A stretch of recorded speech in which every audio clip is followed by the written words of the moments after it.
Firman Tuhan tidak pernah gagal menyampaikan apa yang dikehendaki Tuhan. Firman Tuhan juga berkata, langit bumi boleh berlalu, tapi firman-Ku tidak berlalu.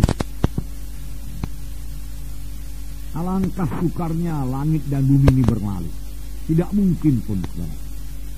Walaupun itu mungkin, saudara, tapi firman Tuhan tidak berubah, tidak berlalu. Biarlah kita percayai sepenuhnya firman Tuhan ini, karena firman Tuhan sangat teguh, tidak bergoyang, sangat stabil, tidak berubah. Mengapa? Karena firman Tuhan itu Tuhan sendiri. Pada mulanya adalah firman. Firman itu bersama-sama dengan Allah. Firman itu adalah Allah sendiri. Firman itu juga Allah. Tuhan itu tidak berubah. Oleh sebab itu firman Tuhan tidak berubah. Firman Tuhan yang kita baca dalam Alkitab adalah sama saja dengan ucapan Tuhan Yesus. Sekiranya Tuhan berdiri di muka kita dan mengajari kita, maka apa yang diucapkan Tuhan Yesus adalah apa yang tertulis dalam Alkitab ini. Tuhan Yesus tidak akan keluar daripada firman-Nya. Oleh sebab itu kalau kita mau mengenal Yesus, kita kenal lagi firman-Nya lebih dalam. Kita mau kenal, saudaraku, jalan-jalan Tuhan, kehendak Tuhan, kita kenal firman-Nya. Sebabnya buku Kolose mengatakan, hendaklah perkataan Kristus itu diam dalam kamu dengan limpahnya, dengan segala kekayaannya.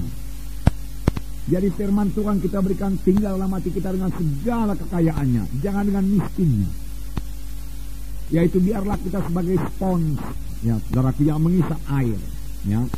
Spons itu saudaraku yaitu satu busa, satu karet, saudaraku, itu dari bahan plastik, itu saya kurang ngerti, tapi kalau dicelupkan dalam air, dia isap air itu. Dia mengisap air. Ada juga orang memakainya sebagai menggosok badannya, dicampur dengan sabun, saudaraku, dan dia gosok dengan spons itu. Dan kalau spons itu saudaraku taruh dalam air, dia isap air. Dan kalau spons itu dipicit, saudaraku, keluar airnya, ditekan, keluar airnya, saudaraku. Demikian kalau kita ini penuh dengan firman Tuhan. Firman Tuhan berdiam dalam kita dengan segala kekayaannya, tidak miskin. Maka ada persoalan yang kita hadapi, apa yang keluar adalah firman Tuhan. Kita dikritik, kita dapat mendapat tekanan, mendapat aniaya. Maka apakah reaksi kita? Firman Tuhan. Karena firman Tuhan sudah berdiam dengan kayanya dalam hati kita. Kalau kita kaya dengan firman Tuhan, saudaraku, kita juga kaya dalam segala perkara. Amin, saudaraku. Kalau saudara kaya dengan firman Tuhan, saudara juga kaya dalam segala perkara. Segala perkara apa, saudara berkata? Saudara kaya dengan kesehatan, saudara kaya dengan pengertian, pengetahuan jalan Tuhan, hikmat Tuhan, saudara kaya. Ditambah lagi saudara kaya dengan berkat materi. Kalau saudara kaya dengan firman Tuhan, amin, saudaraku. Mahal sekali firman Tuhan ini. Oleh sebab itu, saudaraku, jangan perlakukan Alkitab ini sebagai buku biasa. Kertasnya kertas biasa, amin, saudaraku. Tulisannya, tintanya tinta biasa, amin. Tapi isinya tidak biasa. Isinya jauh di atas ilmu-ilmu dunia ini, pengetahuan dunia ini. Isinya jauh di atas ilmu falsafah dunia ini. Nggak bisa dibandingkan itu, saudaraku. Karena isinya firman Tuhan, saudaraku. Firman Tuhan yang tidak berubah dari zaman ke zaman, saudaraku. Sebenarnya Tuhan mau menunjukkan kuasanya dalam sidangnya. Karena Tuhan kita itu namanya ajaib. Saudaraku, tiap-tiap kali Tuhan bergerak mesti ajaib.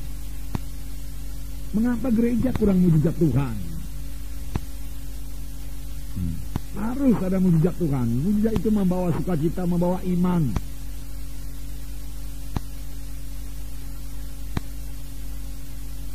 Tabur firman Tuhan yang benar, maka saudaraku akan terjadi mujizat Tuhan.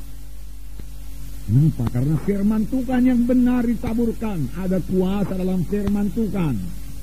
Ada kuasa dalam firman Tuhan.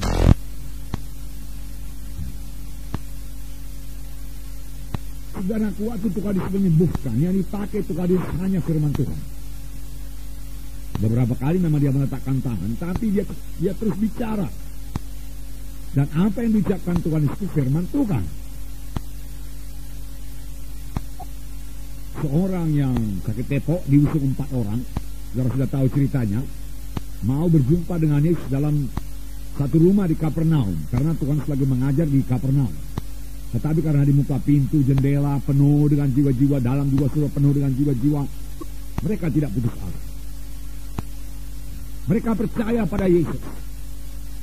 Siapa saja yang percaya pada Yesus pasti menerima kuasa Tuhan. Sampai sekarang.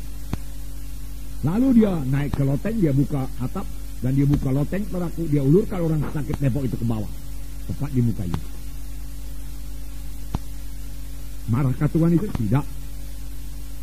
Apakah dikatakan Tuhan Yesus?